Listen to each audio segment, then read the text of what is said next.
आज के इस एपिसोड में शेर अपनी माँ को और बहनों को लेके फजर के घर में आ जाता है। उसको ज़िंदा देख के फजर के जो वालिद होते हैं वो बहुत ज़्यादा हैरान हो जाता है कि उनको समझ में आ जाता है कि शेर अभी ज़िंदा है, इसका मतलब उसकी बेटी ने उससे दगा किया है और वो बहुत अच्छा तंदुरुस्त दिखाई दे रहा है। यहाँ पे जो फजर होती है वो बहुत ज़्यादा टेंशन में होती है कि दोनों में से एक ही जीना था, या तो शेर या फिर अपनी बेटी की अपने बाप के लिए जो प्यार था वो ज़िंदा रहेगा। लेकिन उसने शेर की ज़िंदगी को चुना था, तो वो बहुत ज़्यादा डरी और सहमी थी। वह अभी उसी वक्त समय शेर की गाड़ी की आवाज़ सुनती है और उस वक्त जब वो बहुत ज़्यादा डर जाती है और उसे लगता है यही प्यार है शायद। जो उसने पहले किया था वो प्यार नहीं, धोखा था। अब जो किया है शेर ने उसके साथ वो प्यार है और वो उसे निभाने के लिए उसे घर आया है। जब वो गाड़ी की आवाज़ सुनती है, बहुत ज़्यादा डरी हुई और सहमी हुई आगे जाके सुनती है कि सच में शेर घर पे आया है क्या। लेकिन उसे यकीन हो जाता है कि शेर अपनी फैमिली को लेके उसका हाथ मांगने के लिए, जैसा उसने फ़ोन पे कहा था, उसके पापा के पास आ गया है। और वो बहुत ज़्यादा टेंशन में आ जाती है कि अब इसके ये जब उसको देख के पापा क्या रिएक्ट करेंगे। और पापा को तब तक पता चला होगा कि शेर ज़िंदा है और मैंने उनसे दगा किया है, मैंने उनकी बात नहीं सुनी है और मैंने उनसे धोखा किया है। अब तो उनका विश्वास उठ जाएगा। यहाँ पे शेर की पूरी फैमिली, उसकी माँ और उसकी तीनों बहनें फजर के घर पे आई हुई है और वो अभी गाड़ी से उतरती है।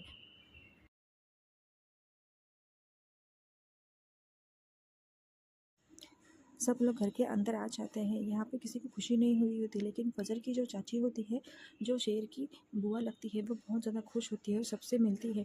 लेकिन जो यहाँ पे उसकी जो ननंद होती है, ताज बीवी, वो बहुत ज़्यादा गुस्सा करती है। उसे बहुत ज़्यादा गुस्सा आने लगता है कि देखो, अपने माँ बाप, अपने मायके की ये हो गई, ससुराल में है लेकिन फिर भी उनको मायके के लोगों की तरफदारी ये कर रही है। ऐसा बोल के वो फजर की चाची को ताना देती है, लेकिन सब लोग उसकी बातों को नज़रअंदाज करके चाचा जी को सलाम करके अंदर आके बैठ जाते हैं। और सब लोग बैठ जाने के बाद वो सब यहाँ पे सारी खामोशी होती है। शेर आके बढ़ के सबसे सलाम करता है, सलाम दुआ करता है और वो आगे जाके चाचा जी के पाँव भी छूता है और उनके सामने सर रखेंगे ऐसा करके वो आगे जाता है। लेकिन चाचा जी उसकी तरफ देखते भी नहीं है, फिर भी वो उसको नज़रअंदाज करके चाचा जी के बाजू में बैठ जाता है। और सभी सारे के सारे जो शेर के फैमिली मेम्बर्स होते हैं वो सब भी बैठ जाते हैं। और वहीं पे शेर का जो मुलाजिम होता है वो एक फ़ाइल लाके शेर के हाथों में थमा देता है। शेर वो फ़ाइल चाचा जी को दिखा के कहती है, यही वो जड़ है हम दोनों ख़ानदानों के बीच की झगड़े की, इसे हम अभी इसी वक्त तोड़ देता हूँ। ये ज़मीन का जो टुकड़ा है, जो सारी फसाद का जड़ है, मैं इसे अब मिटा देना चाहता हूँ। ये ज़मीन आप रख लीजिए, मुझे इसकी कोई ज़रूरत नहीं है। ये सुनने के बाद चाचा जी एकदम चौंक जाते हैं, लेकिन वो कुछ भी नहीं कहते। एकदम शांत और संतुष्ट होकर वो चुपचाप सुनते रहते हैं कि शेर क्या कह रहा है। लेकिन ये सारी बातें सुनकर जो ताज बीवी होती है वो बहुत ज़्यादा गुस्सा करती है कि अभी तुम लोग आए हो माफ़ी मांगने के लिए, अब सब कुछ लुट गया है, सब कुछ बर्बाद हो चुका है, मेरी तो ज़िंदगी पूरी ख़राब हो चुकी है, अब इस बात का क्या मतलब होता है, आप क्यों आए हो। लेकिन फिर भी उसकी बातों को नज़रअंदाज करके शेर की माँ और उसकी बहनें चुपचाप बैठी सुन रही होती है। लेकिन सब लोग बहुत खुश होते हैं कि अब ये शेर अपना भाई सारी की सारी चीज़ें ख़त्म कर देगा और दोनों फैमिली के दरमियान जो प्रॉब्लम है उसे सॉल्व हो जाएगी। फजर की जो चाचा जी होते हैं वो भी शांत चुपचाप सुन रहे होते हैं। लेकिन जो तेज़ बीवी होती है वो बहुत ज़्यादा गुस्सा करती है कि अब क्यों आप माफ़ी मांग रहे हो, ये ख़त्म होने के बाद आ रहे हो। लेकिन सब लोग फिर भी शांत होते हैं और शेर चाचा जी को समझा रहा होता है कि चाचा जी, अभी जो कुछ हुआ हम उसको सब भूल जाते हैं और नए सिरे से शुरुआत करते हैं, मुझे अभी इसमें से कुछ भी नहीं चाहिए। और उसकी जो माँ होती है वो चुपचाप सुन रही होती है। वो किसी भी की बुआ की बातों में नहीं आती, लेकिन बुआ बहुत ज़्यादा गुस्सा होती है।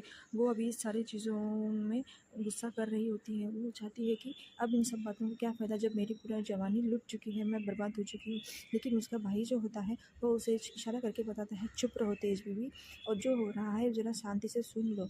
उसके बाद उसकी फैमिली वाले, शेर की जो फैमिली वाले हैं वो भी चुपचाप सुन रहे होते हैं और वो भी चाचा जी की तरफ एक आशा से देख रहे होते हैं कि चाचा जी हमको माफ़ कर देंगे और हम दोनों फैमिली के दरमियान की जो दुश्मनी है उसे ख़त्म कर देंगे। शेर भी हाथ जोड़ के चाचा जी की तरफ उनसे माफ़ी मांग लेता है कि जो कुछ हुआ उसे भूल जाइए और आगे से जैसा आप पहले दादाजी के ज़माने में प्यार करते थे उसी तरह से प्यार हमें कीजिए। लेकिन चाचा जी कोई बात नहीं सुन रहे होते, वो चुपचाप बैठे रहते हैं। लेकिन इस बात पर तेज़ बीवी बहुत ज़्यादा गुस्सा हो जाती है और बोलती है कि अब क्यों आ रहे हो, अब ये तमाशा क्यों कर रहे हो तुम सब लोग, जिसने जो कुछ करना था वो तो कर लिया। लेकिन फिर भी शेर उनकी बातों को नज़रअंदाज करता है और चाचा जी की तरफ हाथ जोड़कर बैठा रहता है और बोलता है कि चाचा जी, जो कुछ हुआ उसे पूरी तरह से आप भूल जाइए। हम दोनों फैमिली के दरमियान जो भी कड़वाहट है उसे भूल जाते हैं और नए सिरे से शुरुआत करते हैं। शेर की जो माँ होती है वो भी यही कहती है, चाचा जी, अगर आप मुझसे नाराज़ हो और आपको लगता है कि ये सब मेरी वजह से हुआ है तो मैं आपसे हाथ जोड़कर माफ़ी मांगती हूँ, और मेरा बेटा शेर जिस फरमान को लेके आया है उसे आप कबूल कर लीजिए और हम दोनों फैमिली को एक होने दीजिए। तब चाचा जी पूछते हैं, कौन सा फरमान, क्या चाहिए तुम्हारे बेटे को? और चाचा जी चुप हो जाते हैं। फिर उसकी माँ बोलती है, मैं चाहती हूँ कि इन दोनों की शादी करवा लो। तो बस यही बात सुन के तेज़ बीवी बहुत ज़्यादा गुस्सा होती है और उसके चाचा जी भी शांत होते हैं। तेज बीवी को जब ये लगता है कि इन्होंने ये माफ़ी करने का पूरा ढोंग किया है, सब ये ढोंग चल रहा है, उनको तो बस लड़की चाहिए, तो शेर बोलता है, नहीं नहीं, ऐसी कोई बात नहीं है। लेकिन तेज बीवी बोलती है, नहीं, अब मुझे समझ में आया, आप लोगों को क्या चाहिए, ज़मीन का टुकड़ा देना तो बस एक ना नहीं था। शेर की माँ बोलती है, ऐसा कुछ भी नहीं। यहाँ पे तेज बीवी आके अपने बड़े भाई को बुलाती है कि देखो वो आ गए हैं, तुम्हारी बेटी ने तो पूरा जनाजा उठा दिया है सारे खानदान के सामने।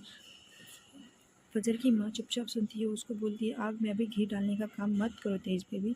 लेकिन वो उसकी तरफ गुस्से से देखता है और उसको वो बता देती है कि वो यहाँ पे माफ़ी मांगने नहीं, तुम्हारी बेटी का रिश्ता मांगने आए हैं, जो पहले भाग गई थी, अब उसके साथ शादी रचा रही है। ये सुन के फजर के पिताजी बहुत ज़्यादा गुस्सा हो जाते हैं और वो ज़ोर से चिल्लाते हैं, फजर, और उसकी रूम की तरफ चले जाते हैं, जहाँ पे फजर चुपचाप रोती हुई अपनी रूम में बैठी होती है। उसका वो हाथ पकड़ के उसको घसीट के ज़ोर ज़ोर से चिल्ला के उसको नीचे लेके आते हैं। वो बोलती है, अब्बू क्या हुआ, अब्बू क्या हुआ, मेरी बात तो सुनो। उसकी फजर की माँ भी उसको बोलती है, ऐसा मत कीजिए, अल्लाह के लिए चुप हो जाइए, उसको समझ बस माफ़ कर दीजिए। लेकिन वो उसकी एक बात नहीं सुनते हैं और उसको नीचे खींचते चले आते हैं। उसकी माँ भी उनके पीछे चली जाती है। लेकिन इन सब में तेज़ बीवी होती है, वो बहुत समाधानी फील करती है क्योंकि उसे लगता है मेरा बदला अब पूरा होगा। और उसके पापा उसको फजर को नीचे सीढ़ियों से खींचते हुए लेके आते हैं ज़ोर ज़ोर से। वो बहुत माफ़ी मांगती है, अब्बू मुझे माफ़ कर दो, अब्बू मुझे, पापा मुझे माफ़ कर दो। लेकिन वो कुछ भी बात नहीं सुनते हैं और वो जहाँ पे सब लोग बैठे हुए होते उनके सबके सामने लाके वहाँ पे टाल दे उसको बिखेर देते हैं। यहाँ पे शेर सबकी माफ़ी मांगता है और यहाँ पे फजर को ला के वहाँ गिरा दिया जाता है और बोलते हैं, इसको लेके जाओ, ये लड़की मुझे नहीं चाहिए, आज से ये मेरे मर्ल की। ये सब कुछ चाचा जी सुनते हैं लेकिन वो अपने मुँह से एक शब्द नहीं निकालते। यहाँ पे शेर की माँ भी चुपचाप देखती रहती है, लेकिन उनको ऐसा लगता है कि ऐसा क्यों किया उन्होंने। यहाँ पे फजर बहुत ज़्यादा परेशान होती है, लेकिन फजर के पिताजी शेर से बात करते हैं और कहते हैं कि ये मेरे लिए मर चुकी है, तुम के पहले किसी के साथ भाग जाती है और अब तुम्हारे साथ शादी करना चाहती है, इसको यहाँ से लेके जाओ। सब लोग देखते रह जाते हैं कि ऐसा क्यों हो रहा है। फजर के बाप उसको बहुत ज़्यादा सुनाते हैं कि मुझे ये नहीं चाहिए, मेरे लिए मर गई है, मेरा भी औलाद पर से ये विश्वास उठ चुका है, मुझे अब ये नहीं चाहिए। सब लोग बहुत समझाते हैं लेकिन वो नहीं सुनते हैं। जब फजर की चाची भी बोलती है कि भाई साहब सुन तो लो, तो उसकी शेर की माँ भी बोलती है, सुन लो भाई साहब, तब कोई नहीं उनकी बात सुनता और सब लोग उसको बोलते हैं। फिर फजर के चाचा जी भी बोलते हैं कि आप लोग चुप रहिए। और फजर की माँ बहुत रो रही होती है। यहाँ पे शेर डॉक्यूमेंट के फजर के पापा को देके बोलते हैं, हमें ये ज़मीन का टुकड़ा नहीं चाहिए। तो फजर के पापा बोलते हैं कि हम क्या भिखारी है, आप हमें भीख दे रहे हो? नहीं नहीं, मैं भीख नहीं दे रहा हूँ, आप बस समझ लीजिए कि मैं सच में आप लोगों से माफ़ी मांगने आया हूँ। और ये जो भी जंग है हम दोनों के बीच, जो भी कड़वाहट है दो फैमिलियों के बीच, जो भी दुश्मनी चल रही है, मैं बस उसे ख़त्म कर देना चाहता हूँ। लेकिन फजर के पिताजी कुछ भी नहीं सुनते, उसको बोलते इसको तो घर से बाहर निकाल देना ही अच्छा है, और उसके हाथ को फिर से पकड़ के उसको खींचते हुए घर से बाहर लेके जाते हैं। घर वाले सब लोग समझा रहे होते हैं, शेर भी उसके पीछे पीछे भागता है, सारे फैमिली मेम्बर्स उसके पीछे भागते हैं, लेकिन वो उन किसी की भी एक बात नहीं सुनते हैं और वो उसको खींचते हुए घर से बाहर लेके आते हैं। उसी दरमियान वो उसकी माँ को भी धक्का देते हैं जो बीच में आती है उसको संभालने के लिए, फिर भी वो किसी की बात नहीं सुनते हैं और उसको चिल्लाते हुए घर से बाहर लेके आते हैं और शेर की जो गाड़ी होती है उस गाड़ी के अंदर उसको ढकेल देते हैं और दरवाजे को बंद कर देते हैं। फजर की माँ सब लोग देख रहे होते, बहुत रो रही होती है, लेकिन वो किसी की बात नहीं सुनते और उसको बोलते हैं यहाँ से लेके जाइए, उसको गाड़ी में डाल देते। यहाँ पे शेर देखता रह जाता है और फजर बहुत ज़ोर ज़ोर से चिल्लाने लगती है, पिताजी पिताजी, लेकिन वो किसी की बात नहीं सुनते। वो बहुत रो रही होती है, शौक में चली जाती है, लेकिन ये सब शेर सिर्फ देखता रह जाता है, कुछ भी बात नहीं करता। सब लोग देखते ही रह जाते हैं। बस उसके पिताजी बोलते हैं कि सारे गार्ड्स गेट बंद कर दो, अगर ये यहाँ पे रुकते हैं तो मैं अभी के अभी इसको मैं गोली मार दूँगा। ये सुनकर वो बहुत ज़्यादा रोने लगते हैं, उसकी माँ भी बहुत रोने लगती है और वो गेट जो चौरास होते हैं उनको बोल देते हैं कि इनको गेट बंद करके घर से बाहर निकाल दो। हमें ये नहीं चाहिए, हमारे लिए मर गई। तो सबकी बहनें फ़ज़ा सब लोग देखते रह जाते हैं कि पापा ने ऐसा क्यों कह दिया, लेकिन कोई कुछ नहीं कहता। यहाँ पे फ़ज़ल बहुत ज़्यादा रो रही होती है। उसके पिताजी उसको बोलते हैं मैं इसको गोली मार दूँगा। ये सुनकर वो शॉक में जाती है और शेर भी ये सुन के बहुत ज़्यादा शॉक हो जाता है कि एक बाप ऐसे कैसे कह सकता है। यहाँ पे उसकी चाची, उसकी माँ, सब लोग बहुत परेशान होते हैं। उसकी बहनें भी शेर की बहुत परेशान होती है कि ये क्या हो गया। लेकिन इन सब में ताज बीबी बहुत ज़्यादा खुश होती है, वो समाधानी दिखाई देती है, क्योंकि उसको लगता है कि मेरा जो बदला था वो अभी पूरा हो गया है, लेकिन मैं किसी को भी नहीं छोड़ूंगी। उसकी माँ बहुत रो रही होती है और उसको शेर कुछ नहीं बोलते चला जाता है। उसकी बहनें भी जाके दूसरी गाड़ी में बैठ जाती है और यहाँ पे फजल के पिताजी घर के अंदर चले जाते हैं और एक एक करके सारे मेंबर्स भी घर के अंदर चले जाते हैं और शेर बस देखता रह जाता है। और शेर फैसला करता है कि अब वो फजल को अपने घर लेके जाएगा और सारी बहनें उसकी गाड़ी में जाके बैठ रही होती है रोते रोते। फजल शेर चुपचाप शांत खड़ा हुआ रहता है, लेकिन वो भी कुछ नहीं बोलता और जाके गाड़ी में बैठ जाता है। यहाँ पे उसके फैमिली मेम्बर्स भी बहुत रो रहे होते हैं। फजर भी गाड़ी के अंदर बहुत रो रही होती है। शेर की माँ उसे समझा रही होती है, लेकिन शेर भी कुछ नहीं बोलता और गाड़ी में जाके बैठ जाता है और वो सब लोग वहाँ से चले जाते हैं। यहाँ पे फिर भी जाते समय फजर जो होती है वो अपने घर की तरफ, पापा की तरफ रो रही होती है कि पापा मुझे माफ़ कर दीजिए, लेकिन कोई उसकी कोई बात नहीं सुनता है और वो सब लोग चले जाते हैं। यहाँ पे दूसरी गाड़ी में जो शेर की बहनें बैठी होती है वो अभी डिस्कस कर रही होती है, इतनी बड़ी बात, हमें तो सिर्फ माफ़ी के लिए बोला गया था, लेकिन भाई ने, वो तो हमारा सगा नहीं हुआ तो भी क्या, सगे से भी बढ़कर फिर भी शेर ने हमसे ये सारी बातें छुपा के रखी कि वो फजर से शादी करना चाहता था।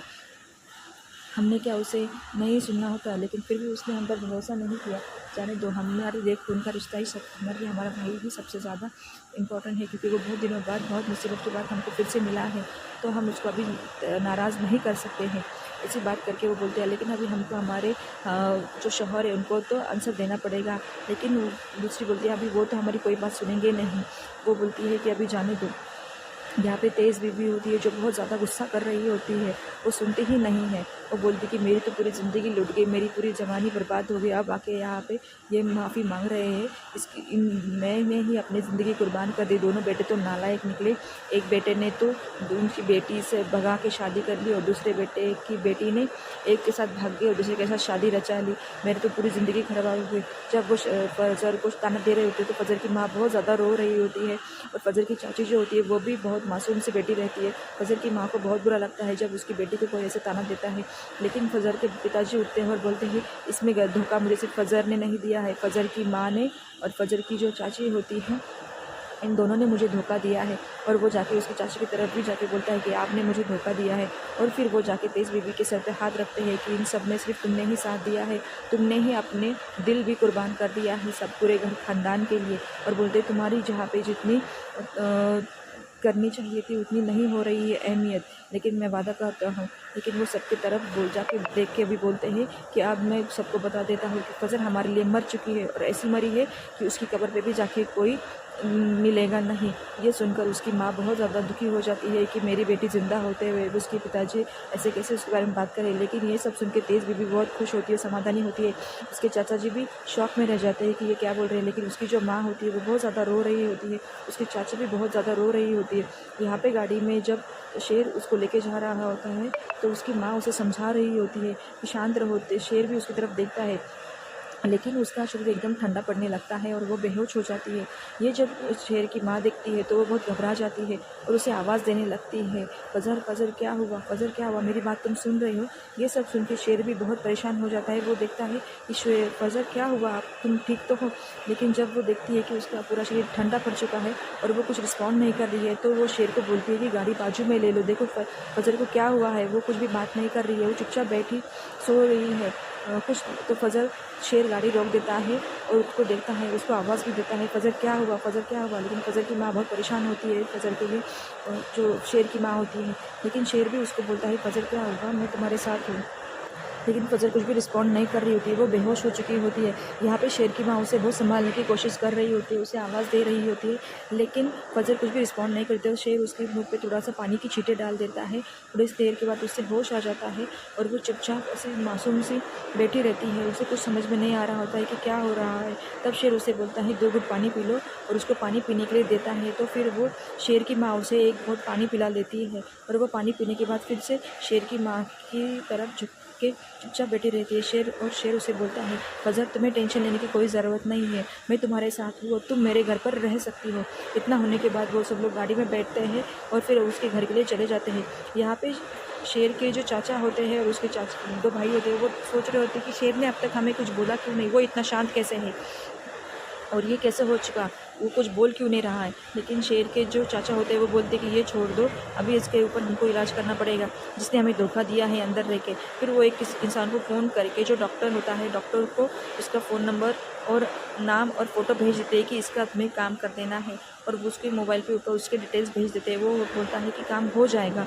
ऐसा करके जब वो फ़ोन रख देता है, उसके बाद यहाँ पे घर पे शेर फजर की जो माँ होती है वो बहुत ज़्यादा रो रही होती है, और फजर की जो चाची होती है वो उसे संभाल रही होती है, लेकिन दोनों को कुछ समझ में नहीं आ रहा होता है। यहाँ पे शेर फजर को लेके अपने घर पे आ चुका होता है, और इन दोनों को देख के, सबको देख के फजर के जो चाचा और भाई लोग होते हैं वो बहुत परेशान होते हैं कि ये तो फजर है, ये स्कूल का हाथ से कैसे लेके आएगा, अब क्या करेंगे हम लोग, ये कैसे हो सकता है। और वो बहुत ज़्यादा गुस्सा करने लगते हैं। यहाँ पे फजर बेहोश हुई होती है, डॉक्टर भी आते हैं, डॉक्टर उसको चेक करते हैं, और फिर शेर उनको पूछता है कि कोई परेशानी की तो बात नहीं है ना। लेकिन डॉक्टर बोलते कोई परेशानी की बात नहीं, बस वो ज़्यादा स्ट्रेस में है, मैंने उसको इंजेक्शन दे दिया है, वो 2-3 घंटे सो जाएगी, फिर उसके बाद उसको अच्छा लगेगा।